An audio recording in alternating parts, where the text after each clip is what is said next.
welcome to the Ever Vigilant podcast with me, Joe Prim. This episode, we're going to be talking about the Open Your Mouth segment of the open concept.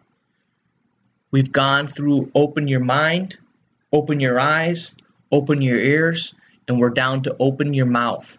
And then the next couple podcasts will be open your heart and open your hands. So before we get started on the open concept, though, let's do a little update on the Homestead.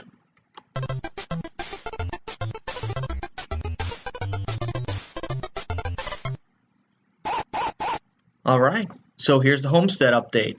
All the garden seeds have been ordered. The film for the Texas Prepper greenhouse has been ordered. I had a tarp on it for the winter to store the hay in there. That will be coming off shortly, and the clear greenhouse film will be going on. Chickens will be ordered tomorrow. Just giving a few people an opportunity to jump in with us at the discounted price since we're ordering so many meat birds. Giving some friends the opportunity to jump in with us. If not, those will be ordered up real soon. As a matter of fact, they're in the cart. Ordered up the sea berries I was talking about in the last podcast from Forest AG, from Mark Shepard. They're up in Wisconsin. So the sea berries are ordered. And then the big addition is turkeys.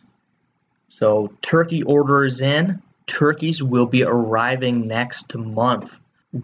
We ordered slate turkeys, and they are listed as threatened on the Livestock Conservancy website. So this is what it says about the slate turkeys.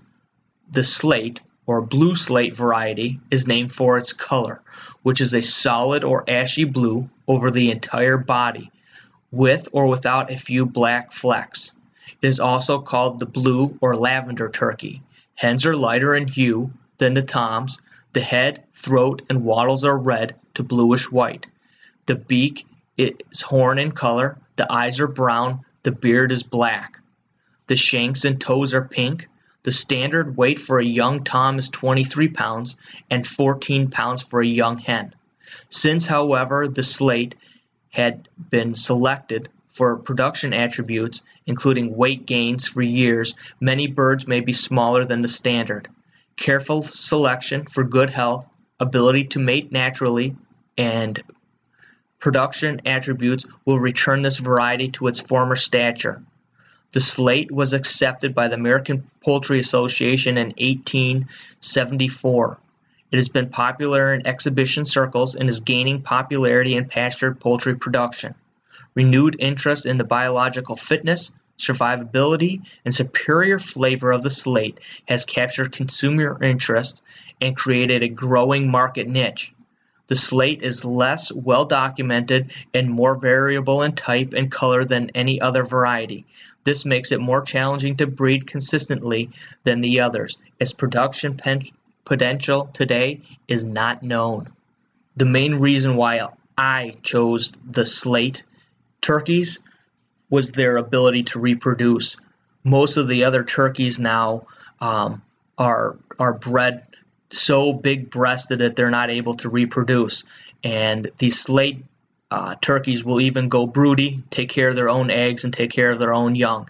So since we had a minimum order of 5, I'm toying with the idea of keeping a tom, a hen, for breeding for chicks next year. We'll see how that goes. Not worried about that far ahead, but it gives us one more option. Otherwise, we'll have 5 turkeys, which gives us a few for ourselves and maybe a few to sell. So we'll see what happens. We'll see how things play out later this fall. But turkeys are going to be a cool new addition to our little homestead.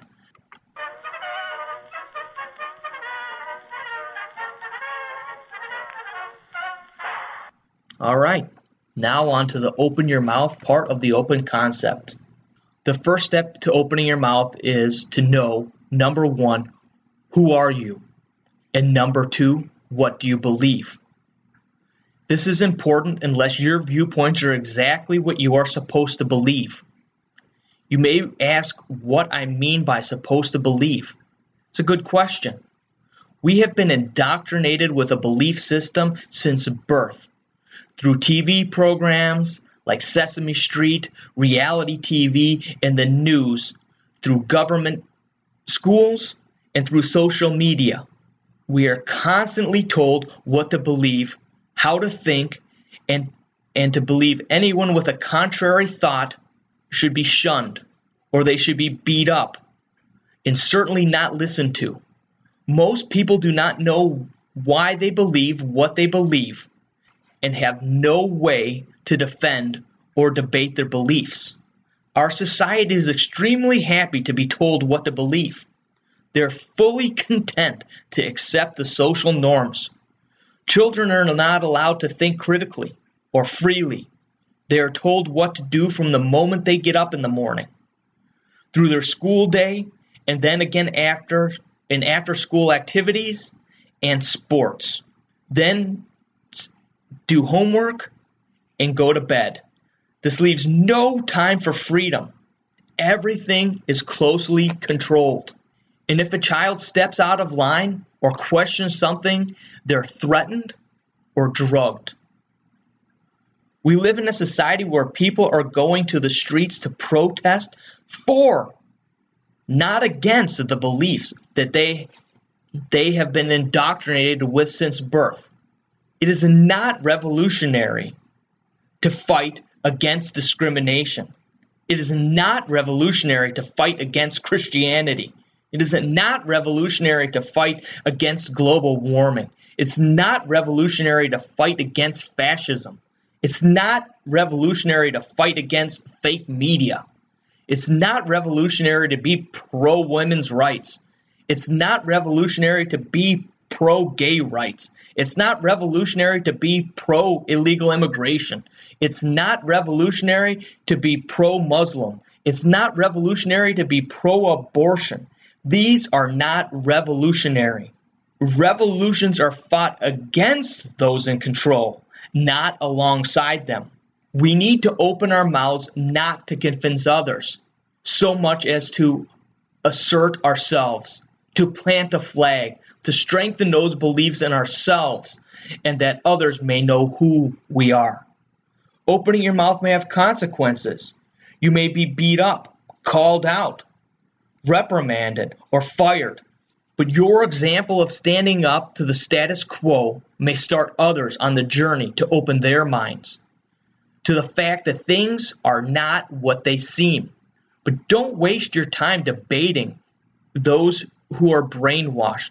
They don't know why they believe what they believe. The important part is you, and coming to the point where you can say what needs to be said when it needs to be said. A few years ago, I was working on a building out of state. I realized that there was a potential safety issue with the panels we were installing. I informed my super, and he told no one. I had a choice to make: continue installing or call it and go over my superior's head. I gave the superior time to make the right choice, and he didn't. So I did. I informed him that he could make the right choice now, or I would go over his head. He chose to terminate the project. This issue ended up taking weeks and thousands of dollars to fix. There could have been severe consequences for me. I could have been reprimanded, lost my job, but at the end of the day, I can sleep at night. I have no fear of being called in for a deposition for some tragic accident. The important thing is you need to know what you believe and to know when you will stand up before the moment arises. The better and more clearly you understand yourself and you understand your beliefs and what makes you tick, the easier it is to open your mouth in these situations. The easier it is to stand up tall. The easier it is to raise that banner.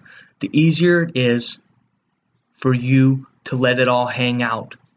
Because all you're doing is letting others know who you are, what you believe, and what you stand for. You are showing them you. So the more confident you are in yourself and those beliefs, the easier it is to show who you are and to not worry about what others may think or how others may judge you. Because it's unimportant. If they judge you and they don't like you, not a very big deal, because you are confident in who you are and you don't need them or their reassurances or likes on Facebook to make you feel good about who you are. Opening your mouth is a challenging one, and I don't think it was a mistake or an accident that it took me so long to get to this section of the open concept.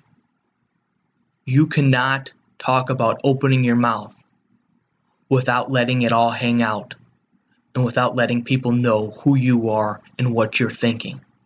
I've never had a problem with people disagreeing with my opinions on things, as long as they had taken the time or have taken the time to form that opinion and can actually talk through why they believe or why they think what they think. People with an opinion that came off of a bumper sticker are frustrating because, again, as I've stated, they don't know why they believe what they believe. It's just something that they heard, or a meme that they saw on Facebook, or whatever it might be. That opinion is not theirs. In fact, maybe we've lost the ability to form good, solid, strong opinions, and at the same time not being so sensitive to those that may have differing opinions or differing thoughts on things. So that is the open your mouth part of the open concept. I hope you liked it. Hope you got something out of it. You can leave any comments, thoughts, reviews, questions. My email is evervigilantpodcast@gmail.com. Again, evervigilantpodcast@gmail.com. Or you can follow the show on Twitter at The Evervigilant. Again, The Evervigilant. On Twitter, I'll put up the new podcast. I recently started selling some products in an Etsy store. You could check that out at Evervigilant Designs on Etsy. Thank you, and God bless.